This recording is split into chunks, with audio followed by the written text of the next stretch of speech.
Hi, it's Dr. Noel Williams, Optimal Health Associates, April 19th, 2022. General update, COVID included, maybe the primary, but not much longer.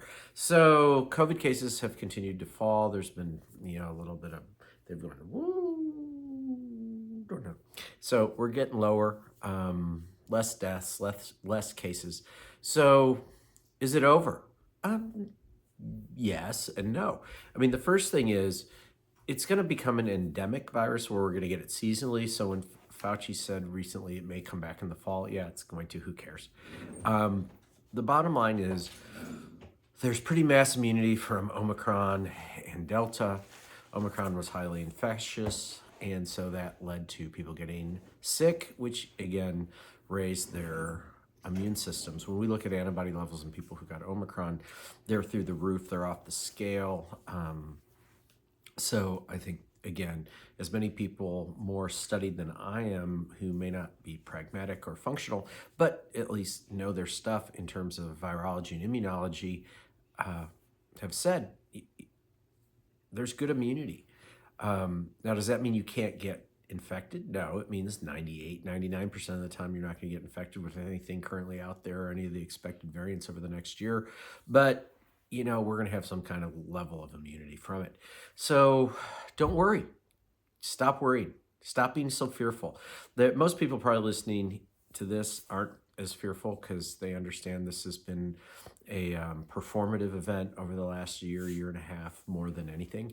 But there's so many people who are scared. And there was a doctor who was quoted in a Fox News article today, being so terrified that the judge betrayed him by getting rid of masks, and his 4-year-old and pregnant wife needed to get home, and now they were going to have to get home without masks. And oh my goodness, on the airplane, how dangerous was it?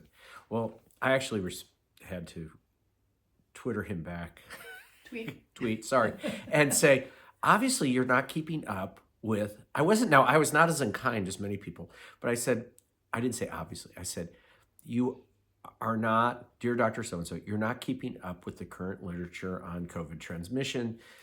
You need to do more research.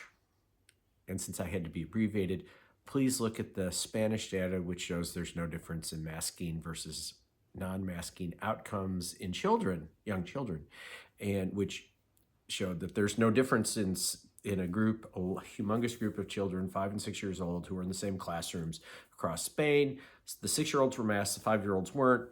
There was no difference in incidence of infection. The incidence was scant in both groups, and none of the kids got sick because virtually none of the kids get sick. Every now and then a kid gets sick. More kids die of the flu a year than they do of COVID. More kids, they die of everything more than COVID. Everything.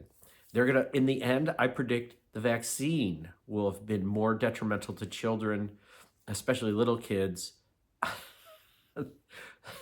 than anything else. And he was like bemoaning the fact that they were sentencing his 4-year-old to death because the child couldn't have been vaccinated. Holy Mother of Heaven.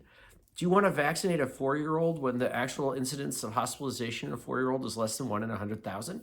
You are going to not get a better outcome than Mother Nature. You are going to regress towards something worse.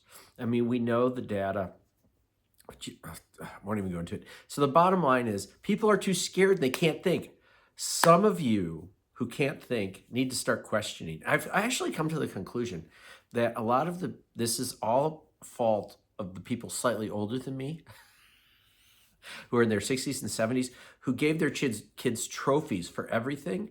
And so what happened is they never got any limits growing up. And so they finally are being told something. And so it makes them feel safe. Since if you never give your kids limits, they are kind of crazy and their self-worth is poor. And so that results in them needing authority figures at some point in their life. Unfortunately, they picked Fauci, but be that as it may. Is the mask thing on the planes wrong? No, it's completely right. Masks don't work. Well, there we go. Shoot. Masks almost never work. They almost never work. I mean, virtually never, but there could be a rare case where the particle size of the viral respiratory droplets is all over 5 microns, and you have a perfectly fitted N95 mask with no leaks, and it could prevent spread. And you also have a full face shield mask because it goes right in here. But be that as it may, the safest place on the planet has been the airplanes because of the circulation of the air. That's what the data has shown. What's the one recommendation that I've said that the CDC has given? The HEPA filter circulation rates in hospital has to go up because it prevents transmission. So that's where planes are at their best. That's why there's not transmission on planes. When you take your mask down to eat or drink here or there, does that not defeat the purpose if you believe in masks? But plus everyone with a beard and everyone who wears it wrong. So masking on a plane is meaningless. It should have been done a year and a half ago. But, you know, we're finally there. Thank goodness there was a judge who actually, if you read what her decision was based on, it was based on the law. And so read it before you bemoan it. And no one reads anything anymore. They just criticize. So the bottom line is, thank goodness masks are off planes and because they're performative only. What should we be doing? We should be taking our vitamins. We should be exercising. We should be losing weight. We should be in the sun. That's what we need to do. That's what we need to do. So that's what I'm going to focus on. So I think it's a great day in America that someone threw out a mask mandate that has been useless. Now, I want to be clear. In the past, I was very much for mask mandates because they were a mitigation strategy. I've always said they were a brief interlude to give us data, which we got and didn't use. And so then using it periodically again during a pulse was fine. But once Delta hit, they were useless. We used the Israeli data to say boosters could work in a retrospective analysis of computer data, whereas the real-time data showing that masks had no effect on transmission, even if you had one of those big fancy ones with those things coming out on the sides and you were in a full thingy with your eyes covered, it didn't work. For Delta, it didn't work for Omicron. I can go back into the why at some point, but who cares? And it's the reality. So masks don't work. It's too infectious. It doesn't matter. But anyway, go ahead, Kim. Any questions? Because I want to talk about a happier subject than all the baloney with COVID. So, you know, we have to move on from COVID. So we have to get back to a destroyed health system. The health system's destroyed. I was having a few beverages with two of my dear physician friends this last weekend. And I mean, that was the conclusion of one of them, who is a very, I would say all-knowing, perhaps all-powerful, but not all-knowing, who's a CMO and vice president of a major institution. And, you know, the healthcare system's destroyed. It's going to be really hard to get care. People are, the doctors, the nurses, nurse practitioners and PAs are a little bit overwhelmed. This system's been dumbed down. You have the different insurance companies where I spend at least 20% of my day figuring out how to prescribe things to replace the things I want to prescribe. That's what I do all day long. I have to explain what we do. I have to tell people, well, yeah, you can't get the meds that I've written for you for years, sometimes for, like today, I had one lady who'd been on something for 4 years and suddenly insurance won't cover it. It's a routine med, very normal, blah, blah, blah. So we have to go through the process of trying to come up with something else that works when everything else has failed. And that is how it is now in medicine. We spend our time wasting it on things like that versus actually taking care of people. I mean, we're still motivated and focused, and I have a huge team so we can get it done, but the average physician, nurse practitioner, PA does not have the support our practice has that we've developed, so the patients are screwed. So it's just how it is, and that's what we're all going to have to deal with moving forward. Sorry if I'm being Debbie Downer, but there are still good practices and people who are motivated, so don't worry.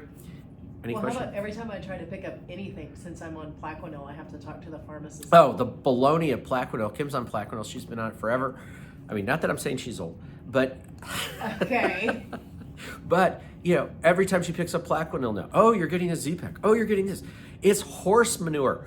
Yes, it's fine. I mean, if we look at Gideon, who's recovering very nicely, and thanks again for everyone's support. I do not say that lightly. It's been overwhelming and wonderful. All the patients who come in and reps and people, and we are overwhelmed. Virtually every medicine that was written for was denied, even though it was generic by our insurance. And when I talked to our wonderful HR people, they were like, well, we don't know. And they called the insurance, and there's one reason or another. I mean, it's all baloney. The first line of defense for insurance companies to make money is to say no to everything. And then you have to go through a process to try to get it fixed, and you can't. And so you have to pay out of pocket, or you have to use GoodRx, which I strongly encourage everyone to use. So that's where we are. Questions? Yeah, so you covered the masks on airplanes. What about just in general going on travel? Since you mentioned our son's going to Ireland, a couple of people said they're going on long trips. Do you still recommend prepping with any supplements or anything? Well, I mean, the standard thing for long plane trips is always, if you have any risk for blood clot, this has nothing to do with COVID, you always want to take a baby aspirin or be on your fish oil. In general, I want everyone on their vitamins. I think the key idea is when you travel, you can get sick. So have a little packet of stuff with you. I always have a little packet of stuff for like NyQuil and aspirin or Advil and Tylenol cold. And I take my supplements, not all of them, but the main ones. So prep with, make sure you're taking your zinc for a few days before and a multivitamin. I think at this point, just take your vitamins and you're fine. But then longer trips, make sure you're prepping for any risk for blood clot if you have risk factors. Let's see. How do you feel about fluvoxamine for prophylactics? The data on fluvoxamine for prophylaxis really isn't there. The data for fluvoxamine for active treatment early is there, but again, that was all based on older data that was prior to Omicron, and we've just not seen really great results with any antiviral since Omicron's hit. I know there's data a little bit with remdesivir if you hit it right away early, but again, that was all based on Delta and original, not on Omicron. And so what we found with Omicron is it's antibiotics, steroids, and inhaled steroids is the thing to do. So that's what I would always encourage everyone to focus on and not prophylaxis so much. If you were going to prophylax, I would probably just do, I think ivermectin on board is going to have the best effect. That data I think is the strongest, where you do basically somewhere around 12 milligrams they're 3 milligram tablets, and so you do 4 of them every 3 to 4 days starting before and during the trip. You can talk to your provider about it. I mean, that's how we dose it, but you can talk to your provider about it. We've had good luck with that a few times with Omicron, but once someone's symptomatic with Omicron, we haven't found anything works except just treating the symptoms. Let's see, the only other one. And we still believe in antibody infusions. The antibody infusions are very helpful. And one comment on Paxlovid, I had a patient this last week whose oncologist put them on Paxlovid because their health system group said, we don't believe in we're not doing antibodies anymore, we don't believe in them. Well, that's because the government isn't paying for them anymore. So instead, she wrote for Paxlovid, and she was already 6 days into her symptoms. So Paxlovid doesn't work, and it has too many complications, but it doesn't work. So no, she just needed symptomatic relief. So you have to start the antivirals in the first few days to have any hope of success. By day 7, you're making antibodies, so who cares?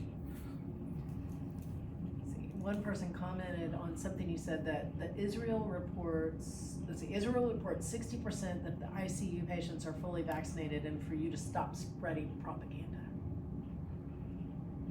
What kind of propaganda am I spreading? I've given a talk every 2 weeks for the last several months. So I haven't reviewed the vaccine data and the hospitalization and who's on first, what's on second, for those of you who remember that. But the vaccination group is getting sick as the unvaccinated group. But they have things in common. They're obese and they're unhealthy. But that hasn't been a big focus of my discussions anymore, because criticizing the vaccine is how you get strikes. Humans, I've been gotten innumerable at this point, not innumerable, 4 or 5. And so I have to be very careful about what I say, especially when it goes against the party lines. I don't talk about getting boosters. Well, I do, I talked about not getting boosters, but the vaccine ultimately was a highly effective tool for original and pretty helpful for Delta, but it's not so helpful for Omicron. Boosters are, I mean, I've already given my opinion on those.